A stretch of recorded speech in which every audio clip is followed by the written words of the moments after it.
Hey everybody, Jim Powers with MaryvilleSaints.com and Saints Vision as we catch up with our coaches this week and our baseball team off to a terrific start in GLVC play, and their head coach Pat Evers joins us. And Pat, let's talk about the weekend first. A nice series sweep of William Jewell. Great pitching, a lot of clutch hitting. It just seems like a lot of the pieces really came together this past weekend. Yeah, we had some outstanding starts. Louis Niemerg and Cody Siebenberger really were strong, and then offensively kind of put some things together, and I think it was kind of you got to see all three phases where offensively we were clicking, defensively played clean games, and pitched it well on the mound. So it was nice to see guys, finally as a team kind of come together and play as well as we're capable of playing. Let's talk about the pitching staff. And, Niemerg threw a terrific game in the 7-inning win. And then, Cody Cree gave us strong innings in the second game, but then Siebenberger bounces, comes back on Sunday and gives us 8 solid innings. I mean, it really seems like, and we talked about it last week, they're kind of settling in a little bit.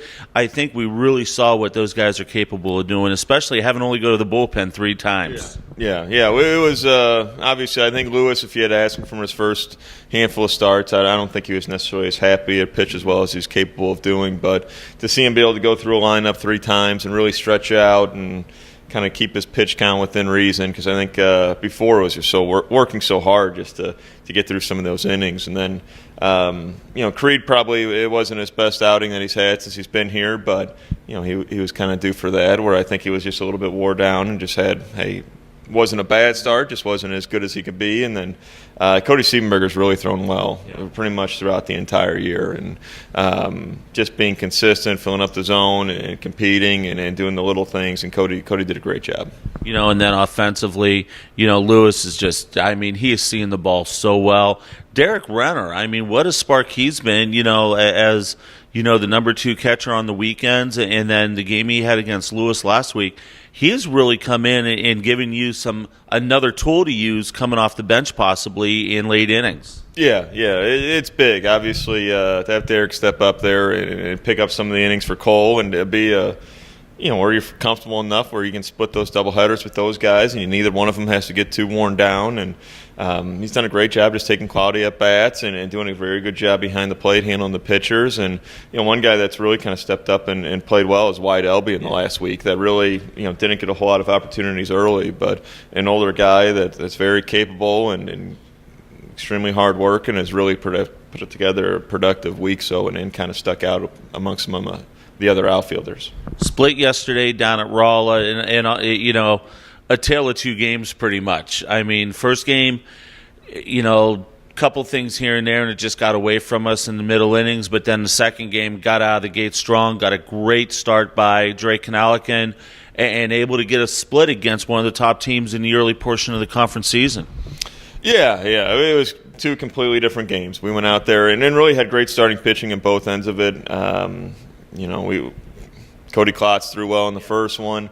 We just had the one inning that really kind of blew up and got away from us, where ended up with a walk, a couple plays that didn't get made defensively, bunts for hits, and then they eventually load the bases and barrel the ball up, and it gets out of there, and it kind of is a big inning. And then second game, Drake Kanalikin was really good as far as cruising through and just challenging hitters, filling up the zone. Defensively, we played well behind him, so hopefully the third game we play with him is a little bit of a close one, because the first 2 was, I think both ends would say it was pretty sloppy, depending on whichever side you were on of it.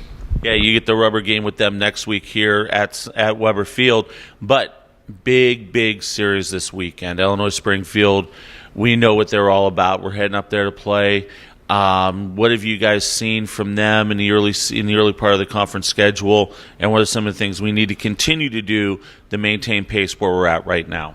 I think Illinois Springfield's a talented team. Obviously, I think they're well coached. They do a really good job up there, and I think more than anything with us is we got to worry about doing the things that we do well. I think it doesn't really matter as far as who you play for an opponent. If there's anybody who gives extra opportunities, you don't take quality at bats, you don't play well defensively, it doesn't matter who you're playing. You're not going to come on the winning side of it. So I think we just need to continue to do the things that we've been doing over the last week, 2 weeks, where we've been playing well defensively, we've taken quality at bats, and we've gotten strong starting pitching. So our guys will be ready to go and look forward to a good weekend. Awesome stuff, buddy. Thanks so much. Good luck this weekend. We'll talk to you next week. Thanks, Jim. Pat Evers joins us as always. Once again, the Saints will head up to Springfield, Illinois to take on Illinois Springfield. Mother Nature may throw us a little bit of a curveball. The series may get adjusted to Friday, Saturday. Follow us on Twitter at Maryville Saints or check into the website, MaryvilleSaints.com. We'll keep you updated on any schedule changes as well as how the guys are doing up in Springfield against the Prairie Stars. For Coach, I'm Jim Powers. Thanks so much for tuning in to MaryvilleSaints.com and Saints Vision. Have a great week, and as always, go Saints.